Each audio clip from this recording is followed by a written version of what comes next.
मैं बस थोड़ा कोशिश करता हूँ कि अब थोड़ा पीछे जाएं। जब 2014 में सरकार बनी तो उस सरकार को बनने के बाद लोगों ने कहा कि लोग कांग्रेस से बहुत परेशान थे, 2G 3G जीजा जी तरह तरह की जो है चीज़ें हुई। उसके बाद जो है एक नया विकल्प का ज़रूरत था और प्रधानमंत्री जो है चुन करके आए। जब वो चुन करके आए थे ठीक उससे पहले एक बड़ा जोरदार मूवमेंट हुआ था, अन्ना हजारे का मूवमेंट।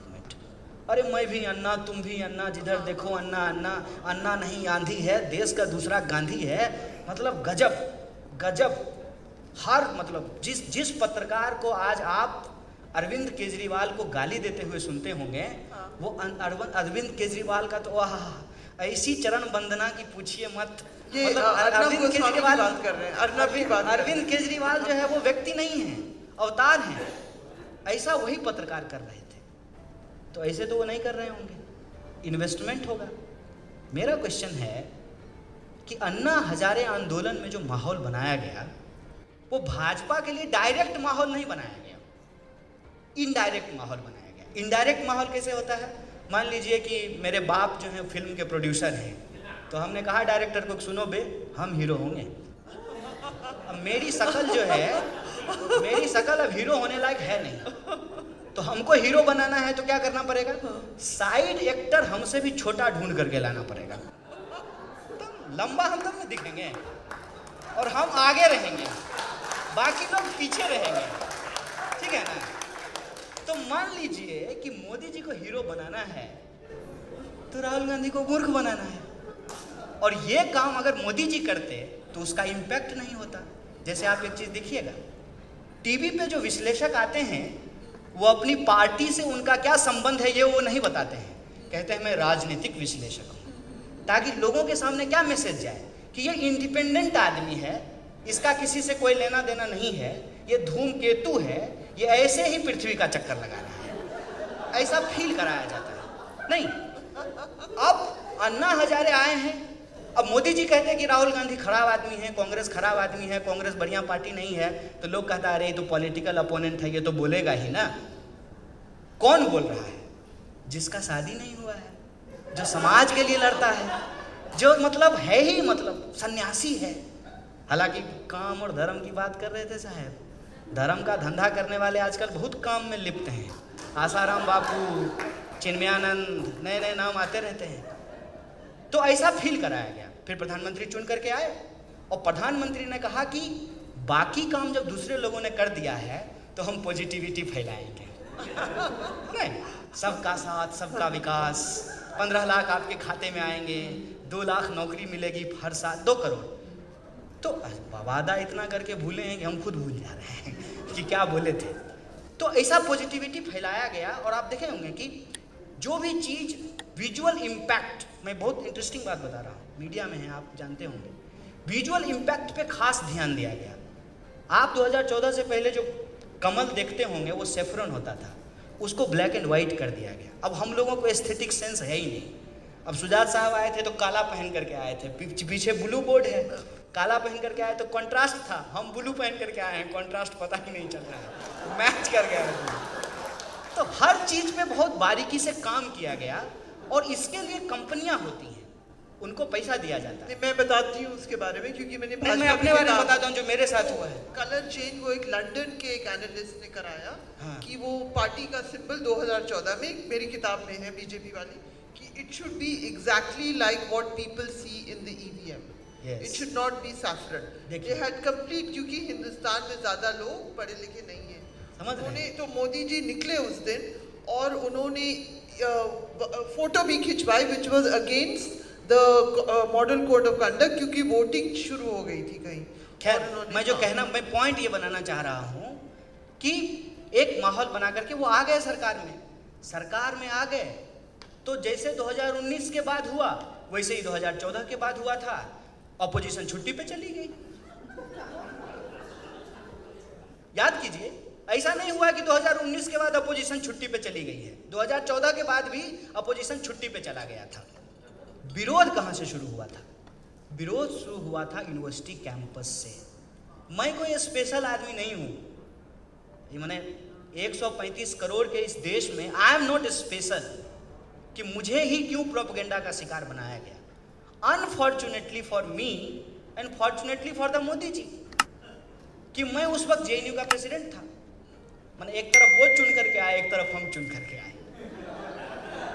अब इसमें मेरी गलती तो थी नहीं, हम चुन करके आ गए, हम जेएनयू के प्रेसिडेंट थे। और अलग अलग कैंपसेस में सरकार ने आते ही जो ऑनस्लॉट करना शुरू किया, जैसे मैं कुछ इंसिडेंट बस आपको याद दिला देता हूँ, मे बी आप यू आर इंटरेस्टिंग और not, but I am telling you. Ambedkar Periyar study circle था आईआईटी मद्रास में, उस पर बैन कर दिया गया। रोहित वेमुला का इंसिडेंट हुआ हैदराबाद सेंट्रल यूनिवर्सिटी में, एफटीआईआई का आंदोलन शुरू हुआ जहां अनुपम खैर साहब गए थे। ऐसे ही बीवी जो है वो नहीं सांसद होती हैं, गाना तो गाना पड़ता है सरकार के पक्ष में। उनकी वाइफ जो है वो सांसद है, और वो जो है बाद में एफटीआईआई के डायरेक्टर भी बने थे। उस एफटीआईआई में मूवमेंट हुआ, अलग अलग यूनिवर्सिटी में मूवमेंट हुए। सो जेएनयू चूंकि दिल्ली में है, वसंत कुंज में है, आप सब लोग चाहते होंगे कि काश घर हो दिल्ली में तो वसंत कुंज में हो, बड़ा पॉश जगह है, पहाड़ी है, जंगल है, खूबसूरत माहौल है, हरियाली है, वहाँ पे हमारी यूनिवर्सिटी है। और वो यूनिवर्सिटी जो है एक ऐसी यूनिवर्सिटी है जहाँ जा कर के डर नहीं लगता है। मतलब हम आप लोगों की कृपा से जो है, हालांकि हम अलजेब्रा में बोल रही थी, मुंह से पैसा कमाता है, हम पैसा नहीं लिए अलजेब्रा में आने के लिए। तो 5 स्टार होटल में डर लगता है।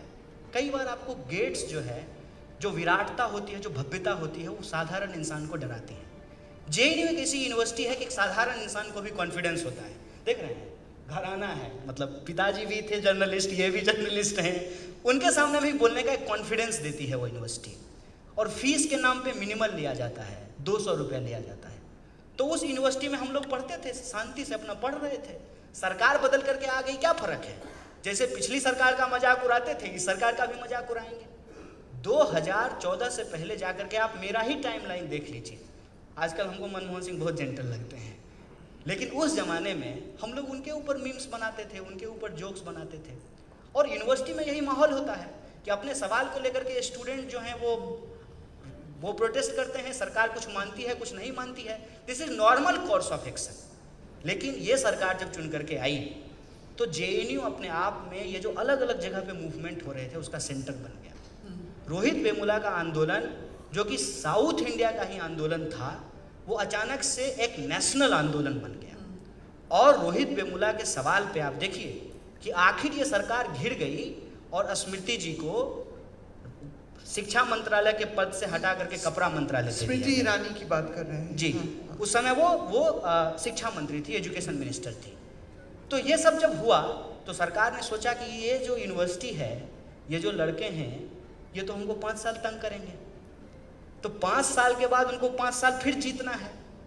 तो उस स्पेस को और उन लोगों को बदनाम करना जरूरी था। तो उन्होंने एक बहुत ही मार्वेलस तरीका निकाला कि यूनिवर्सिटी के ऊपर इस तरीके से ऑनस्लॉट किया जाए कि यूनिवर्सिटी के फेवर में जो जो लोग बोलेंगे सबको इंटरनेशनल साबित कर दिया गया। कितना आसान काम है कि एक ही तीर में अगर सबका शिकार कर लिया जाए तो सबका शिकार हो जाएगा। और आज देखिए कि वो प्रोपेगेंडा एस्टेब्लिश हो चुका है कि जेएनयू के पक्ष में जो लोग भी बोले, तमाम लोगों को इंटरनेशनल कह करके बोला जा रहा है। अमर्त्य सेन नोबेल ऑरिएट है, दुनिया उनको मानती है कि वो इकोनॉमी को मानने वाले लोग हैं, लेकिन चूंकि वो हमारे साथ आकर के खड़े हो गए, वो भी इंटरनेशनल हो गए। जो पत्रकार बोले वो भी इंटरनेशनल हो गए, जो सिनेमा जगत के लोग बोले वो भी इंटरनेशनल हो गए। अब डिफरेंस कहाँ पे है? डिफरेंस ये है कि एक प्रोपेगेंडा था, एक प्रोपेगेंडा वहाँ पे हुआ, एक प्रोपेगेंडा वहाँ पे बनाया गया, लेकिन उस प्रोपेगेंडा के पीछे कौन लोग थे, कौन लोग शामिल हैं, उसके डिटेल में तो कोई जाता नहीं है। आपको अगर ये सुनाई पड़े कान में, तो कौन लोग थे मुझे बताइए। बस आप मुझे बताइए। आपको अगर कान में सुनाई दे भारत तेरे टुकड़े होंगे, तो आपको मन नहीं करेगा कि इस आदमी का गला दबा दे? किसको गुस्सा नहीं आएगा? मन करेगा कि कानून अपनी जगह पे है, बंदूक निकालते हैं, गोली मार देते हैं। अभी एक सीआईएसएफ की कांस्टेबल ने कहा कि झंडा गाड़ देंगे सीने में। आप लोग कितने लोग जानते हैं कि अभी एक कंट्रोवर्सी जाने देते होते हैं, कंट्रोवर्सी से भरा पड़ा है न्यूज आजकल।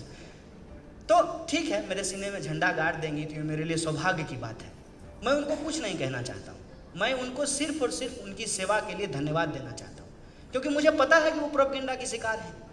उनको सच नहीं मालूम है। सच इतनी सी बात जो मैं कहता हूँ, जो भी लोग काम करते होंगे सरकारी क्षेत्र में, ब्यूरोक्रेसी में, कानून से जिनका वास्ता होगा, वो आसानी से इस बात को समझ जाएंगे। देश की राजधानी में एक यूनिवर्सिटी है जहाँ विदेशों से लोग पढ़ने के लिए आते हैं। मोर देन 140 कंट्रीज के लोग उस समय पढ़ रहे थे हमारी यूनिवर्सिटी में। तो क्या रॉ उस पर नज़र नहीं रखेगी? आईबी उसके ऊपर नज़र नहीं रखेगी? कोई इवेंट होने से पहले ही इंटेलिजेंस को पता चल जाएगा कि कोई इवेंट होने वाला है। अगर ये इवेंट उतना इंपॉर्टेंट था तो उसी समय उसको क्यों नहीं रोका गया? उस इंसिडेंट को क्यों होने दिया गया? इंसिडेंट जब हो गया, मान लीजिए कि उसमें कुछ लोगों को अरेस्ट कर लिया गया, चार्जशीट क्यों नहीं की गई? दिल्ली पुलिस कहती है कि दिल्ली सरकार नहीं दे रही है, दिल्ली सरकार कहती है कि मेरे नज़र में जो है इसको हम अभी ठीक से एनालाइज नहीं कर पाए हैं। हम कह रहे हैं कि क्यों मामले को फंसा रहे हैं? गृह मंत्री 370 हटा सकते हैं तो कन्हैया कुमार पर मुकदमा चलाने का आदेश नहीं दे सकते हैं? अगर हम उनके नज़र में कश्मीर के अलगाववादियों के पक्ष में हैं उनके अनुसार, तो वो क्या हमारे ऊपर मुकदमा चलाने का आदेश नहीं दे सकते हैं? ये कंप्लीट पॉलिटिकल प्रोपेगेंडा है। और वही प्रोपेगेंडा बेगूसराय तक पहुंचा कि पूरे देश में क्या हो रहा है इस पे चर्चा नहीं हो। किस पे चर्चा हो? बेगूसराय में क्या हो रहा है। ऐसे ही चैनल दिखा रहा था, ऐसे नहीं दिखा रहा था। उसको कहा था कि इसको दिखाओ। जब अलायंस नहीं हुआ है, अपोजिशन अपने साथ में नहीं आई है, तो ये तय बात है कि अपोजिशन का वोट डिवाइड होगा। और अपोजिशन का वोट डिवाइड हुआ। पूरे देश में आप हमको बता दीजिए, जो मैं बार बार जब पिछले सालों में जब जा करके बोलता था तो मैं यही बोलता था कि एक तरफ 31% है जो एनडीए का वोट शेयर है, जो बीजेपी का वोट शेयर है, दूसरी तरफ 69% लोग हैं जो एनडीए के खिलाफ चुनाव लड़ रहे हैं। तो इसमें कोई रॉकेट साइंस है क्या कि 69% वोट को अगर आप एक जगह यूनाइट कर देंगे तो इजीली 31% को हराया जा सकता है? लेकिन ये अपोजिशन की यूनिटी नहीं बनी। क्यों नहीं बनी? मैं आपकी सीट में ईडी है ना, मैं तेजस्वी यादव को भी ईडी है ना, ईडी है, सीबीआई है। आपने कोशिश की, वो भी जवान है, आपने बात की। हमारी कोशिश करने से नहीं होगा ना। हमारे पास देखिए कोई एम्पायर नहीं है जिसको हमको बचाना है। इतना खुल करके हम इसलिए बोल लेते हैं कि हमारे घर पे ईडी आएगा तो चाय भी नहीं पिला पाएंगे तो हमको कोई दिक्कत नहीं है। लेकिन ये जो डर है, उस डर की वजह से अपोजिशन की यूनिटी नहीं हुई। जब चुनाव परिणाम आ गए बेगूसराय के और मैं चुनाव हार गया, तो सबसे पहले क्या शुरू हुआ? बड़ा अपोजिशन बनने के लिए चले थे, बेगूसराय की जनता ने धूल चटा दिया। यही बन रहा है ना। इसको कहते हैं कि प्रोपेगेंडा को भी एक लॉजिकल कल्मिनेशन तक पहुंचाया जाता है। लेकिन मैं उनको एक बात कह देना चाहता हूँ, आप पार्लियामेंट में चले गए हैं, आप पार्लियामेंट जीत लिए हैं, देश के लोगों के साथ अभी भी वही समस्याएं हैं जिसको लेकर के हम लोग लड़ रहे थे। पार्लियामेंट आपका, संसद आपकी, सड़क आज भी हमारी है। लोगों के हक और अधिकार के लिए अपनी लड़ाई को हम जारी रखेंगे। Big thank you for being here.